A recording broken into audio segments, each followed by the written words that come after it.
السلام عليكم ورحمة الله وبركاته. أصحابك وحرين جنال كمركلة السود وهذا أدي هذا ومهد سنتهين ما أنت واسبتي وأنا لحي طبعا كبيشة سديداد أغسطس سنة كلابدا كن إيا شان يلا باتنك مقال كان وحربا إنا ندكول وداغو نينكي عدان كاه بيشي لحاد برتمه دي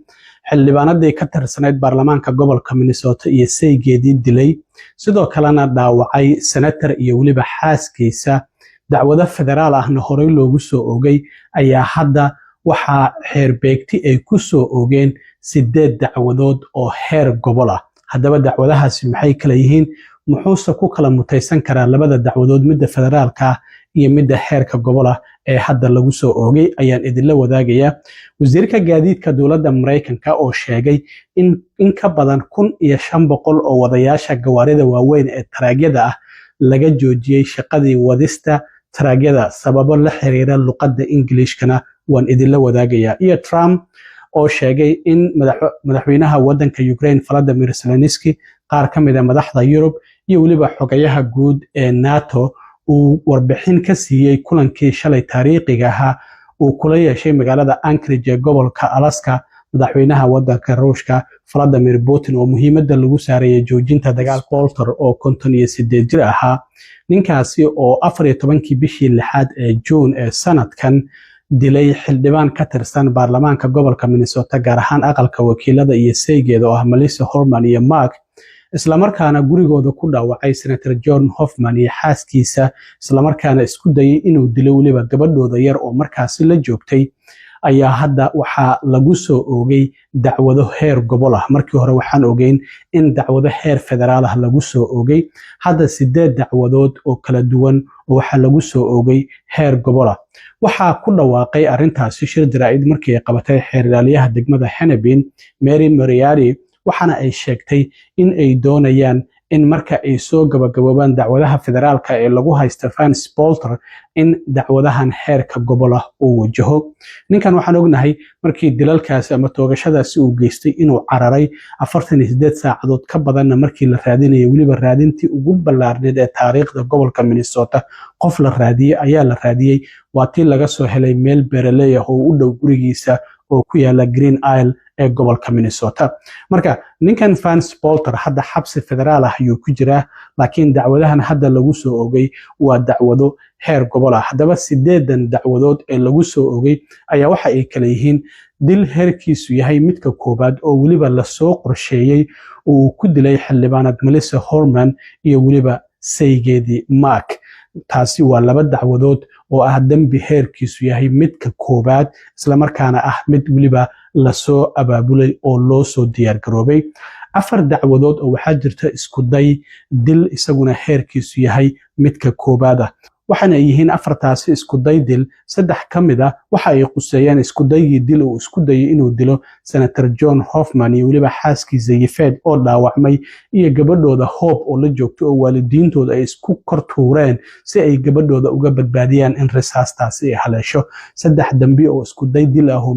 midkiiba yahay heerka koobaad oo waliba dambi la soo abaabulay dil la soo abaabulay ayaa lagu soo oogay marka waxa la ogaaday in xildhibaano kalena gurigooda isla habeenkaasi uu tagay uu doonayay in uu dilo xildhibaanadaasi waxa kamid ah xildhibaanada la yiraahdo Kristen Bahner oo gurigeeda xilligaasi ka maqnayd oo vacation ku maqnayd waxaana dacwadoogaha degmada Hennepin Mary Moriarty ay sheegtay in ninkan markii uu tagay xildhibaanadan gurigeeda in albaabka uu qaraacay ring bellka isla markaana muddo 2 daqiiqo uu garaacay kadibna uu ku qayliyay waa booliis isla markaana nalka uu watay waliba albaabka uu ku ifiyay iskuna dayay xitaa in uu furo albaabka laakiin uu u furmi waayay marka waxa jirtay labadan xildhibaan ama senatarkan iyo xildhibaanadan gurigooda uu tago kuwana dilay kuwana dhaawacay marka laga soo tago 2 xildhibaan oo kale in isla habeenkaasi gurigooda uu tagay nin qorshe wata ayuu ahaa marka waxa isku day dil marka oo heerkiisu yahay midka koobaadna xildhibaanadaasi waa lagu soo eegay dambiga kale oo toddobaad waxa uu yahay in uu sidoo kalena iska dhigay boolis isagoo aan boolis ahayn ninkan sidii booliska uu soo libtay ninkan sidii booliska waa kii uu soo libistay koofi soo gashtay maskaraati soo gashtay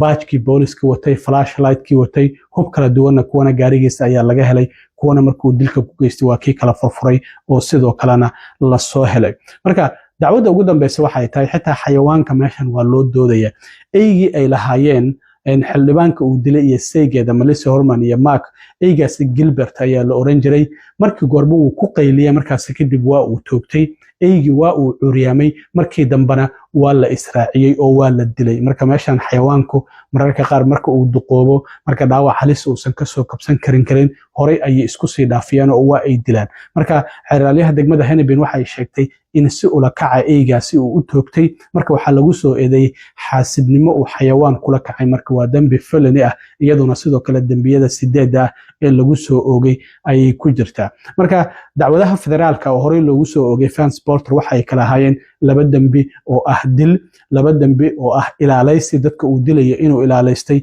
iyo 2 dambi oo ah hub inuu haystay uu dil ku geystay ayaa lagu soo oogay marka dacwadaha federaalka hadii lagu helo wasiirka cadaaladda ayay ka go'daa laakiin waxa uu ku mutaysan karaa dil in la dilo marka dacwadahan kale oo heerka gobolana waxa uu ku mutaysan karaa hadii lagu helo xabsi daa'in aan waliba cafis lahayn marka wasiirka cadaaladda ayay ka go'daa ninkan in xukun dil ah lagu fuliyo hadii dacwadaha federaalka lagu helo laakiin waxa laga yaabaa inaan dil aan lagu xukumin oo lagu xukumo xabsi daa'in waxa la mid ah marka waxay sheegtay xeeralyaha degmada Hennepin marka maxkamadaha federaalka ama dacwadaha federaalka ay ku socdo ay soo gabagaboobaan kadib in aan u soo jeesan doono ayay tiri kuwan heerka gobola ee ninkan lagu soo eedeeyay haddana xabsi federaal ayuu ku jiraa waxaan filayaa maxkamadiisa ugu horeysa hadda inay tahay bisha November ee 11aad ee dhamaadka sanadka watahay waxaan ognahay bishii June ee 6aad 25keedii in uu dhaqan galay sharcigii luqadda Ingiriiska ee qabanaya wadayaasha gawaarida waaweyn ee taraagyada ah oo qofkii luqadda aan ku hadli karin aqrin karin calaamadaha wadooyinka ku yaala aan fahmi karin inuusan u qalmin in leesinkan aaska ah ee class A-ga uu haysto isla markaana gaarigaasi taraaga uu kaxeeyo haddaba waxa ay dawladdu bilowday markaasi marka dadka luqadda Ingiriiska aan ku hadli karin oo intooda badan Mexico ka yimid in aan loo ogolaanin in Mareykanka gawaarida taraagyada ay ku dhaxwadaan haddaba wasiirka gaadiidka ee dawladda Mareykanka ninka la yiraahdo Sean Duffy ayaa waxa uu bartiisa X uu ku soo qoray qoraaladan kala duwan oo leeyahay waxaan u mahad celinayaa waaxda dhinacaasi u qaabilsan dawladda oo 1500 oo darawalo taraagi ah oo ku guuldareystay in luqadda qaranka oo Trump uu aqoonsaday bishii February in Englishku uu yahay luqadda rasmiga ah ee Mareykanka looga hadlo in ay ku hadli waayeen sida darteedna laga joojiyay in gawaarida taraagyada ah ay wadaan marka wuxuu yiri taraagyada aan communication aan ku sameyn karin ayuu yiri aan la hadli karin ciidamada markay istaajiyaan aan calaamadahana aan aqrin karin waxay qatar ku yihiin badqabka dadka Mareykanka sida darteed ma ahan in ay wax ganacsiya ay sameeyaan sida darteed wuxuu yiri wadooyinkeena waa in laga mamnuuca full stop waxana uu sheegay in ay jiraan wali shaqooyin badan oo loo baahan yahay in la qabto arintan waa bilow ayuu yiri make tracking safe again ayuu yiri marka waa sheekadii Trump make America great again asaguna waxa uu leeyahay trackingka ama taraagyadu waa inay noqdaan kuwa ammaan ah sidoo kale waxa jirta qoraalkan kale oo isaguna soo qoray oo sheegay ilaa iyo markii uu dhaqan kale sharciga luqadda Ingiriiska oo looga baahnaa in taraagyadu ay ku hadlaan luqadda Ingiriiska in gobolada anagoo kaashanayna in ka badan 1500 oo aan u qalmin inay darawalo noqdaan in laga joojiyay shaqada taasina waxa uu yiri waa natiijada loo baahan yahay marka waxa uu yiri hadii aadan aqrin karin luqadda Ingiriiska oo aadan ku hadli karin luqadda qaranka oo ah English ma ahan inaan ku ogolaano inaad qatar geliso dadka shacabka ah ee wadooyinka kula isticmaalayo America first ayuu yiri marka hore muhiimadda koobaad Mareykanka ayaan siinaynaa safety first badqabkana marka koobaad ayaan siinaynaa sida muuqata marka dawladdu wali waxay wadaa inay la dagaalanto dadka aan luqadda Ingiriiska garanaynin ee taraagyada wada sida wasiirka gaadiidka uu haddaba uu sheegay ugu dambeyntii shalay waxaan ogeynay Trump iyo madaxweynaha waddanka Ruushka Vladimir Putin inay ku kulmeen magaalada Anchorage gobolka Alaska 2 saac iyo bar kulan qaatay kadib muhiimadii shirka oo loo yimidna aan wax guul weyn laga gaarin oo ahayd joojinta xabad joojin la kala dhaxdhigo Ruushka iyo Ukraine iyo sidii dagaalkaasi gabi ahaanba loo joojin lahaa Ruushku dhul fara badan ayuu Ukraine ka qabsaday Trump sida uu sheegayna dhulkaasi intooda badan soo ma celin doonaan Ukraine waa ay diidantahay waxay leedahay dhulkeena ah kama tagayno sida hadda aad qariiradan aad ka aragtaan dhul fara badan ayaa Ukraine laga haystaa oo Ruushka uu ka qabsaday marka Trump waxaan ognahay madaxweynaha Ukraine shirkaas inaan laga soo qayb gelin Volodymyr Zelensky isla markaana Trump waxa uu yiri waan la hadli doonaa marka uu shirka soo dhamaado hadda Trump marka qoraalkan iyo bartiisa True Social ku soo qoray waxa uu leeyahay waxa uu ahaa shirkii aan shalay la yeeshay Putin mid oo guul ah oo Alaska ku soo dhamaaday waxa uu sheegay sidoo kale Vladimir Putin in uu shirkii uu la yeeshay uu si wanaagsan u dhacay isla markaana xilli dambe oo xalay ah waxa uu yiri waxaan qadka telefoonka kula xiriiray madaxweynaha wadanka Ukraine Volodymyr Zelensky iyo qaar ka mid ah madaxda midowga Yurub iyo sidoo kale ninka sida aadka loo qadariyo xogayaha guud ee NATO Trump sababta uu sidaas u leeyahay waxay tahay shirkii ugu dambeeyay ee NATO ayaa ninkan madaxda ka ah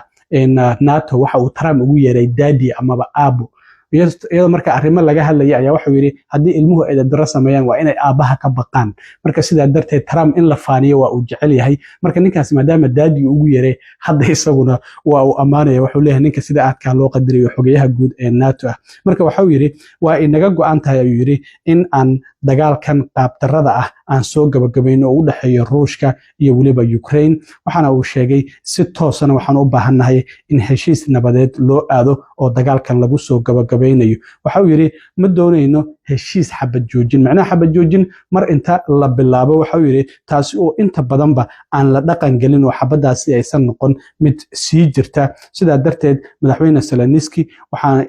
uu imaan doonaa caasimadda DC Isniinta marka Isniinta ayuu imaan doonaa oo kulan ayuu la yeelan doonaa inagoo og 28 February sidii loogu bahdilay aqalka cad ama Oval Office markii uu yimid oo la yiri warnii waxba ma haysatid dagaal nuclear ayaa rabtaa inaad bilowdo ruushkana iska ma celin kartid marka waa inaad nabad qaadataa sida darteed hadda mar kale Isniinta ayuu imaanayaa caasimadda DC Trump ayuu sidoo kale uu la kulmi doonaa waxaana uu sheegay in ay arrin loo baahan yahay yiri Trump arrintaas aan u malaynayo inay shaqayn doonto sida darteed waxa aan mar kale aan ballan la dhigan doona yiri madaxweynaha Ruushka Putin oo laga yaabo in malaayiin qof noloshooda aan badbaadino marka waan idinka mahad celinaya sida arrintan aad dareenkiina aad u siineysaan inta badan qoraaladii sidaas ayuu ku soo gabagabeeyay marka waxa uu leeyahay madaxweynaha Zelensky Isniinta ayuu imaan doonaa galinka dambe ayaan ku kulmi doonaa aqalka cad oo aan arrintan ka wada hadli doonaa waan ognahay in